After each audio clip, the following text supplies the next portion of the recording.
เข้ามาเบิ่งลูกอึ่งค่ะหวกอึ่งเผามันไข่อยู่ข้างคลองเนี่ย ก็เลยไปสอนมาใจกะละมังไว้เบิ่งว่ามันสิเป็นไปแบบใดเดี๋ยวถ้าเฮาให้มันกินหัวอาหารปลาดุกเอามาแช่น้ำ15 นาทีให้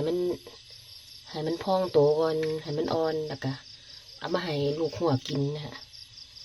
เดี๋ยวสิเลี้ยงไปอีกเรื่อยๆเดี๋ยวมันก็กัดหางหลายค่ะเ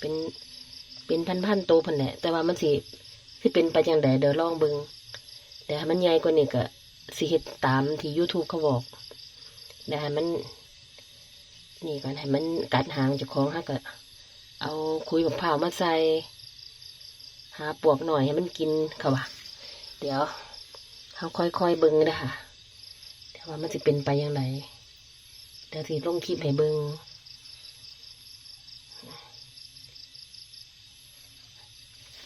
เอาสอนมาใส่กะละมังหน่อยเอาไว้ใน